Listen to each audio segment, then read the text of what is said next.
wasaaradda horumarinta biyaha ee dalka Jamhuuriyadda Soomaaliland ayaa cilmiyeed ka hirgelisay deegaanka Gumeys ee degmada Yogoori ee gobolka Sool. Mas'uuliyiinta wasaaradda biyaha ee gobolka Sool iyo odayaashii waxgaradka deegaankaasi iyo haweenka ayaa soo dhaweeyay ceelkaasi. Ugu horreynna waxaa ka hadlay sidoo wasaaradda horumarinta biyaha ee gobolka Sool iyo waliba mas'uuliyiin ka socda wasaaradda horumarinta biyaha. Waa ceelka Gumeys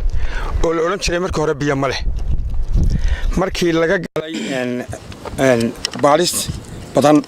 oo daba dheer laga sameeyay waxa laga helay ceelka Gumeys ceelka aynu dul taaganahay oo biyaha maanta oo ay si toos ah u wada cabayaan magaalada iyo dadkii barakacayaasha ahaa labaduba ceelkaas waxaanu leenahay ma sha Allah ilaahay baa mahad leh waa dadaalkii dawladdiina iyo madaxdiina waxa halkan aan joogno weeyaan Gumeys waa ceelkii Gumeys ee ay qoday hay'adda asxaaba waxay ku soo wareejisay wasaaradda horumarinta biyaha taas oo wixii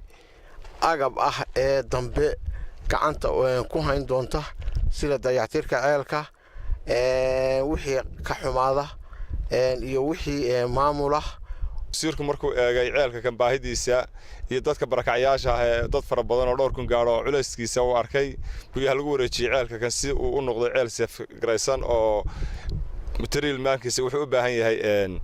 ay loogu qabto markaas maanta aan wareejinaa bisha 16 ay tahay waraaqaha ceelka tii ay qortay saxaaba iyo tii wasiirkaba la wareegeen ay suduwe la wareeg waraaqaha labadaba waa kuwa tii wasiirka uu soo qoray ee amarka uu ku bixinayay in la soo qoro oo la wareegay ceelka duqa degmada Yogoori isduwaha wasaaradda biyaha ee gobolka Sool runtii aad iyo aad baan ugu faraxsanahay ceelkan wasaaradda biyuhu ay ka hirgelisay ama laga qoday hay'adda saxaaba qoday Gumeys deegaanka Gumeys oo sidaynu ka warhaynay caan ku ahaa oo mane waan biyo lahaan jirin dawladihii kala dambeeyay dalka soo maray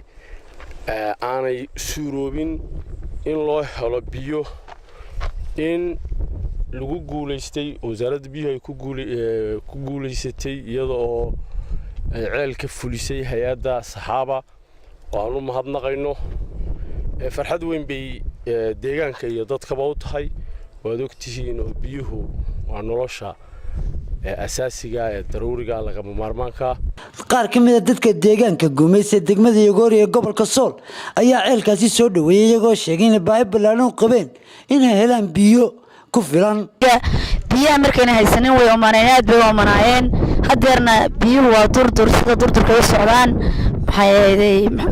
waan soo dhaweynaa wasaaradda biyaha ee nimcada noo keentay saliga nabiga suuradaha quraanka salaada waqtigeeda waxa weeye wakaaladda biyaha way noo soo gurmatay waxay noo keentay biyo markaanu tagnay annagoo ooman annagoo dayacan annagoo dunyada naga xumaatay way noo soo gurmadeen biyay noo keeneen waana hagaajeen allaha hagaajo وبركة عمر أحمد البانتا قرن كتمريد السوماليلان لا صعنات